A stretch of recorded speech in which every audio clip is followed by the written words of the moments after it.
जय हिंद एवरीवन, स्वागत है आपका वी नेशन ट्रिपल वन के एक नए एपिसोड में जहां आपके लिए लेकर आते हैं इंडियन डिफेंस के प्रमुख अपडेट्स को सबसे पहले। तो चैनल को सब्सक्राइब करना मत भूलिएगा। दोस्तों, क्या भारत की आसमानी सुरक्षा अब और मजबूत होने वाली है? और क्या S-400 एयर डिफेंस सिस्टम के बाद हम रूस से एक और महत्वपूर्ण एयर डिफेंस सिस्टम खरीदने वाले हैं? ये एयर डिफेंस सिस्टम क्या है, इसके बारे में हम बात करेंगे और हम ये भी जानेंगे कि ये एयर डिफेंस नेटवर्क आने वाले भविष्य में भारत की सुरक्षा को किस स्तर पर लेकर जाएगा। आइए जानते हैं पूरा मामला क्या है। देखिए, हाल ही में कुछ रिपोर्ट सामने आई है जहां पर यह दावा किया गया है कि भारत तकरीबन रूस से 13 जो पैंसर उनका S-1 एयर डिफेंस सिस्टम है वो खरीदने वाला है। अब यहाँ पर सबसे खास बात तो ये है कि एक तरफ जहां S-400 एयर डिफेंस सिस्टम हमें लॉन्ग रेंज की प्रोटेक्शन प्रदान करता है, तो वही जो पैंसर होने वाले हैं ये बेसिकली क्लोज रेंज सुरक्षा भी देंगे। लेकिन सवाल अभी भी यही है कि हमारे पास इंडिजिनस ऑप्शंस भी हैं और S-400 भी है जिसने ऑपरेशन सिंदूर में काफ़ी बढ़िया परफॉर्म किया, तो फिर हमें पैंसर की ज़रूरत क्यों पड़ी? आइए हम इसी को थोड़ा समझने की कोशिश करते हैं। पहले हम जानते हैं S-400 की सीमाओं के बारे में। देखिए, निसंदेह S-400 दुनिया के सबसे एडवांस एयर डिफेंस सिस्टम्स में से एक है और इन्होंने अपनी कैपेबिलिटी का लोहा भी मनवाया है। एक तरफ जहां मल्टीपल कॉन्फ्लिक्ट में चाइनीज एयर डिफेंस सिस्टम मुंह ताकते रह गए और एनिमी की मिसाइल हिट करके चली गई, तो वही इसके उलट S-400 एयर डिफेंस सिस्टम ने चाहे रशिया यूक्रेन वॉर हो या फिर ऑपरेशन सिंदूर हो, इन सब में अपनी कैपेबिलिटी का लोहा मनवाया है।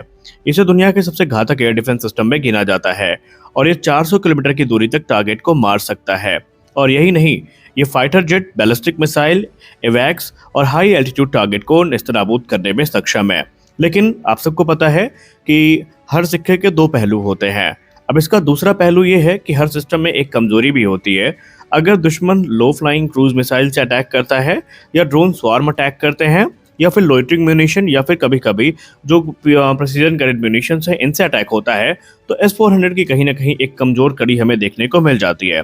हालांकि हम ये दावा नहीं करते कि S-400 उनको इंटरसेप्ट नहीं कर सकता, लेकिन छोटे मोटे ड्रोन्स के लिए महंगी मिसाइल्स को फायर करना शायद सही डिसीजन नहीं होगा और यहीं पर काम में आएगा पैंसर S-1। अब अगर हम पैंसर S-1 की बात करें, तो जो पैंसर S-1 है ये एक शॉर्ट से मीडियम रेंज का एयर डिफेंस सिस्टम है। इसकी खासियत ये है कि ये 20 से 30 किलोमीटर तक का जो मिसाइल इंटरसेप्शन है ये ऑफर करता है। इस पे 30 mm की हमें ऑटोमेटिक गन भी देखने को मिल जाती है, जो कि ड्रोन और लो फ्लाइंग टारगेट के खिलाफ काफ़ी प्रभावी मानी जाती है।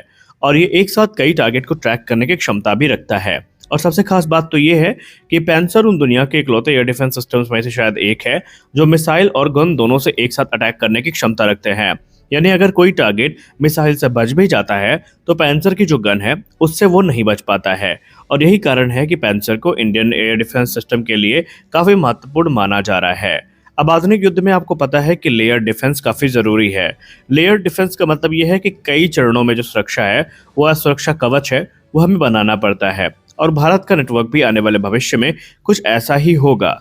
देखिए, पहले तो हमें जो लॉन्ग रेंज का सुरक्षा है वो अभी के समय में S-400 से मिलेगी और आने वाले भविष्य में जो प्रोजेक्ट कुश है वो इसी जिम्मेदारी को आगे बढ़ाएगा। मध्यम दूरी के लिए हमारे पास MR-SAM और आकाश जैसे मिसाइल सिस्टम है। वहीं छोटी दूरी के लिए हमारे पास QR-SAM और आने वाले भविष्य में अगर पैंसर की डील होती है तो इसका नाम भी जुड़ जाएगा। यानी आप देखेंगे कि हमारे पास जो लेयर्ड डिफेंस सिस्टम है या लेयर्ड डिफेंस वॉल है वो होगी, जिसको पेनिट्रेट कर पाना एनिमी के लिए बिल्कुल भी आसान नहीं होगा। और ये एक पूरा सुरक्षा चक्र के तरह काम करेगा, जिसको पेनिट्रेट कर पाना एनिमी के लिए बहुत मुश्किल होगा। और ये रणनीति खास तौर पर चीन और पाकिस्तान जैसे देशों की ड्रोन और मिसाइल क्षमताओं को ध्यान में रखकर बनाई जा रही है। अब यहाँ पर सवाल ये उठता है कि अगर हमने सिर्फ 10 से 15 पैंसर खरीदे तो इनकी तैनाती कहाँ पे होगी और किसके लिए होगी? देखिए, आपको पता है कि सब चीज़ें कभी भी आर्मी खुल के नहीं बताती, लेकिन जितना आर्टिकल्स में है, जितना एक रिपोर्ट पे बताया गया, उस हिसाब से अगर देखा जाए तो आप सब जानते हैं कि S-400 एयर डिफेंस सिस्टम की सुरक्षा के लिए ही इनको लिया जा रहा है। तो जाहिर सी बात है कि उन्हीं के आसपास एयर बेसेस में इनको डिप्लॉय किया जाएगा और हमारे जो महत्वपूर्ण सैन्य ठिकाने हैं उनकी सुरक्षा की जिम्मेदारी भी इन्हीं के कंधे पर होगी। अब ये खरीद प्रक्रिया अगर होती है तो ये फास्ट ट्रैक प्रोक्योरमेंट के तहत की जा सकती है और ये सिस्टम क्योंकि रूस का है तो इसके लिए ऑलरेडी जो बातचीत है ये शुरू हो चुकी है। भारत क्योंकि पहले ही S-400 को खरीद चुका है, जिससे दोनों सिस्टम्स का इंटीग्रेशन काफ़ी आसान हो जाएगा। यानी भारत अब सिर्फ मिसाइल सिस्टम पर निर्भर नहीं रहना चाहता, बल्कि भविष्य के लिए जो ड्रोन और सटीक हथियार ऐसे चाहिए जो दूसरे जो थ्रेट्स है उनको न्यूट्रलाइज कर सके। और यहीं पर पैंसर का नाम सबसे ऊपर आ रहा है। अब यहाँ पर देखना है कि डील फाइनलाइज होती है या नहीं, क्योंकि अगर ये डील होती है तो S-400 तलवार का काम करेगा और पैंसर बनेगा उसकी ढाल। हमारी अगली बड़ी अपडेट आ रही है डिफेंस प्रोक्योरमेंट बोर्ड को लेकर के। डिफेंस प्रोक्योरमेंट बोर्ड ने एक बड़ी मंजूरी दी है डीआरडीओ को, जो कि यूकैप से संबंधित है। आप सबको पता है कि डीआरडीओ इस समय unmanned combat air vehicle programme पर काम कर रही है और हाल ही में डिफेंस प्रोक्योरमेंट बोर्ड की तरफ से इसी को लेकर के जो ये ड्रोन है इनके डिजाइन और डेवलपमेंट को क्लियरेंस दे दी गई है। अगर हम टाइम्स नाउ, आईडीआरडब्ल्यू और बिजनेस स्टैंडर्ड की खबर की बात माने तो यहाँ पर फिलहाल वो ड्रोन कौन सा है और किसको मंजूरी दी गई है उसका नाम तो अभी क्लियर नहीं हुआ है, लेकिन माना जा रहा है कि डिफेंस प्रोक्योरमेंट बोर्ड ने डिजाइन और डेवलपमेंट को मंजूरी दी है, यानी कि अब इस प्रोजेक्ट को फुल तरीके से शुरू किया जा सकता है। हालांकि ये एक लंबा प्रोजेक्ट होने वाला है जिसमें कई साल लगेंगे। संभवतः इसमें हमें 7 से 10 वर्ष का इंतजार करना पड़ सकता है प्रोटोटाइप बनने, टेस्टिंग और इंडक्शन के लिए। लेकिन अभी ये स्पष्ट नहीं है कि ये जो क्लियरेंस आई है ये घातक यूकैप को लेकर आई है या किसी अलग क्लासिफाइड प्रोजेक्ट को ये मंजूरी दी गई है। लेकिन ज़्यादातर रिपोर्ट्स और एनालिसिस की बात माने तो यहाँ पर घातक यूकैप से इस क्लियरेंस को जोड़कर देखा जा रहा है। देखिए, घातक यूकैप क्या है, शायद इसको अगर हम समझ लेंगे तो हमारे लिए ये भी अनुमान लगाना आसान होगा कि क्लियरेंस मिली किसको है। देखिए, घातक की जब बात रही तो ये भारत का एक महत्वपूर्ण स्टेल्थ ड्रोन है जो कि फ्लाइंग विंग डिज़ाइन पर आधारित है। फ्लाइंग विंग डिज़ाइन वही डिज़ाइन है जो आपको B2 स्पिरिट में देखने को मिल जाती है। बेसिकली ये तकरीबन 13 टन वजनी होने वाला है, ऑलमोस्ट आप कह सकते हैं कि ये एक लाइट कॉम्बैट एयरक्राफ्ट तेजस के बराबर वजनी हो सकता है।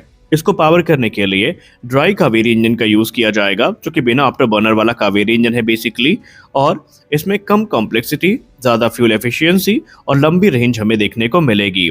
इस ड्रोन के मुख्य काम होंगे दुश्मन के जो कॉन्टेस्टेड एयर स्पेस है उस पर घुसकर स्ट्राइक करना, जिसको हम आसान शब्दों में डीप पेनिट्रेशन स्ट्राइक भी बोलते हैं। ये एनिमी के हाई वैल्यू टारगेट जैसे कि radar system, missile site, command centres पर हमला करेगा।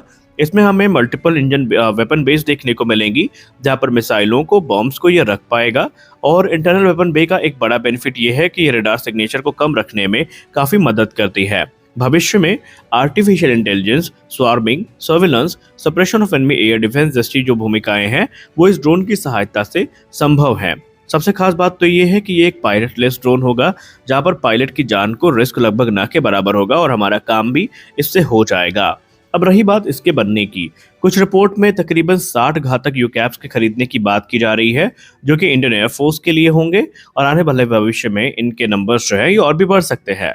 अब क्योंकि जो डिफेंस प्रोक्योरमेंट बोर्ड की क्लियरेंस है उसके बाद ये आगे बढ़ रहा है, लेकिन फाइनल जो CCS अप्रूवल है अभी बाकी है और उसके बाद ही आप कह सकते हैं कि फंडिंग और फुल स्केल प्रोडक्शन की जिम्मेदारी का निर्वहन ये करेंगे।